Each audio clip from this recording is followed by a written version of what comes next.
కేరళకు చెందిన నిమిష ప్రియ అనే నర్స్. ఈ అమ్మాయి ఇప్పుడు యమన్ దేశంలో మరణదండనకి అతి దగ్గరలో ఉంది. చాలా కన్సల్టేషన్ చేస్తున్నారు యమన్ ప్రొటెక్ట్ చేద్దామని. యమన్లో ఈ అమ్మాయికి మరణశిక్ష పడింది. అసలు ఎందుకు పడింది? ఈ నిమిష ప్రియ కేసు ఏంటి ఒకసారి చూద్దాం. కేరళలో చాలామంది మిడిల్ ఈస్ట్కి వెళ్ళి జాబ్ చేస్తూ ఉంటారు. ఈ అమ్మాయి నర్సింగ్ చదివింది. 2008లో యమన్ దేశం వెళ్ళి అక్కడ ఒక హాస్పిటల్లో నర్సుగా జాయిన్ అయింది. ఆ తర్వాత కొన్ని సంవత్సరాలకి తను సొంతంగా హాస్పిటల్ పెట్టుకుందాం అనుకుంది.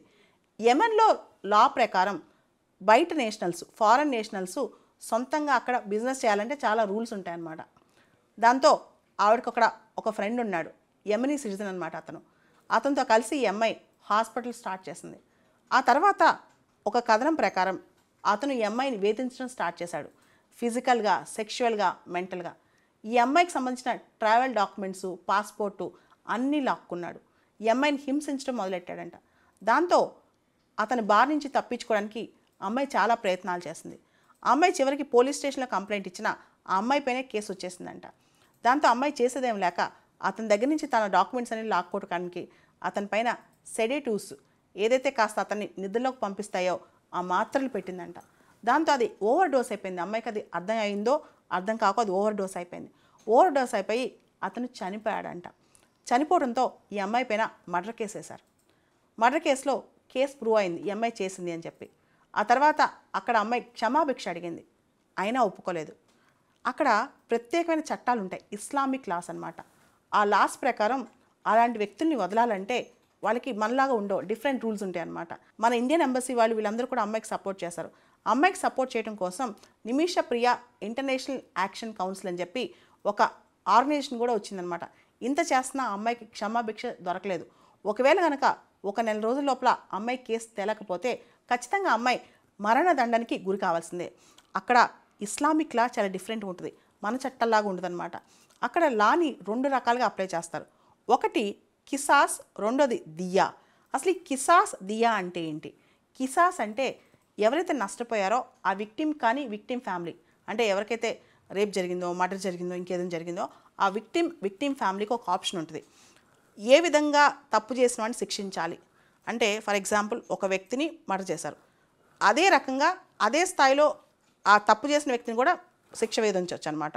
ఉదాహరణకి ఒక అమ్మాయి పైన యాసిడ్ దాడి జరిగిందనుకోండి, సేమ్ యాసిడే అతని ముఖం మీద పోస్తారనమాట. అట్లా చూస్ చేసుకునే శక్తి అక్కడ విక్టిమ్ కానీ విక్టిమ్ ఫ్యామిలీకి ఉంటుంది. దాన్నే కిస్సాస్ అంటాం అనమాట. సో సేమ్ రివెంజ్ మోడ్ అనమాట. సేమ్ ఏ తప్పు చేశారో అదే తప్పు వాళ్ళకు కూడా జరగాలి. సో ఇది విక్టిమ్ ఫ్యామిలీకి ఉన్న ఆప్షన్. రెండో ఆప్షన్ ఏంటంటే దియా అని. దియా అంటే బ్లడ్ మనీ, హోలీ ఖురాన్ ప్రకారం. అంటే ఫర్గ్యూనెస్ ఇచ్చేస్తారు, క్షమాభిక్ష ఇచ్చేస్తారు, కానీ కొంత కాంపన్సేషన్ తీసుకుంటారు అనమాట. జరిగిన తప్పుకి విక్టిమ్ ఫ్యామిలీ కానీ విక్టిమ్ కానీ కొంత పరిహారం తీసుకుంటారు వాళ్ళ దగ్గర నుంచి, ఎవరైతే తప్పు చేశారో వాళ్ళ దగ్గర నుంచి. అయితే ఈ కిసాస్ అనే దాని మీద, దియా అనే దాని మీద అక్కడ బాగా డిస్కషన్ ఉంటుంది. ఈ అమ్మాయి కేసు సంబంధించి ఈ చర్చలు ఆగిపోయినాయి మధ్యలో. ఈ చర్చలు ముందుకు తీసుకురావాలి. రీసెంట్గా ఈ విషయంలో ఇరాన్ కూడా రెస్పాండ్ అయింది, నేను కూడా ఈ కేసులో ఇన్వాల్వ్ అవుతాను, నేను కూడా సాల్వ్ చేయడానికి ట్రై చేస్తానని. ఇవేమీ సాల్వ్ కాకపోతే, ఈ ప్రయత్నాలన్నీ సాల్వ్ కాకపోతే ఖచ్చితంగా ఈ అమ్మాయికి మరణదండన పడే అవకాశం ఉంది. చాలామంది చాలా ఆశతో ఇతర దేశాలకి ఉద్యోగాలు చేయటంలో, బిజినెస్ చేయడం వెళ్తూ ఉంటారనమాట. వెళ్ళినప్పుడు వాళ్ళతో కలిసి చాలాసార్లు ఇన్వెస్ట్మెంట్స్ చేస్తూ ఉంటారు, కొత్త బిజినెస్లోకి ఎంటర్ అవుతుంటారు. కొన్నిసార్లు మన ట్రావెల్ డాక్యుమెంట్స్ కానీ, మన ఐడెంటిటీ డాక్యుమెంట్స్ కానీ, లేకపోతే మనకు సంబంధించిన డీటెయిల్స్ కానీ, ఇవన్నీ కూడా వాళ్ళు తీసుకుని బెదిరించే ఆస్కారం. చాలా సందర్భాల్లో ఇలాంటి కేసులు బయటకు కూడా రావన్నమాట. కాకపోతే ఇప్పుడు నిమిష ప్రియ కేసు అనేది బాగా యెమెన్లో, భారతదేశంలో కాంట్రవర్సీ అవుతుంది. యెమెన్లో ఇంకొక థింగ్ ఏంటంటే అక్కడ లీగల్ సిస్టమ్ అనేది చాలా అస్తవ్యస్తంగా ఉంది. అక్కడ ఆల్రెడీ పొలిటికల్గా ఇన్స్టెబిలిటీ ఉంది, హౌతీ రెబల్స్ ఉన్నారు. అక్కడ సిస్టమే ఇంకా రెక్టిఫై అవ్వట్లేదు. అక్కడ లీగల్ సిస్టమ్ కూడా ప్రాపర్గా స్ట్రక్చర్గా లేదు. ఈ టైంలో ఆ అమ్మాయి క్షమాభిక్ష అనేది చాలా కష్టమైపోయిందనమాట. ఈ నిమిష ప్రియ కేసు వచ్చే నెల లోపల ఏదైనా రిజాల్వ్ అయ్యి కాంప్రమైజ్ అవుతే మంచిది, లేకపోతే ఆ అమ్మాయి మరణశిక్షకు గురయ్యే అవకాశం ఉంది. ఇరాన్ కూడా ఈ నిమిష ప్రియ కేసులో హ్యూమానిటేరియన్ గ్రౌండ్స్, మానవతా దృక్పథంతో తను కూడా ఇంటర్ఫియర్ అవుతానని ఇరాన్ పేర్కొంది ఈ అమ్మాయి కేసులో.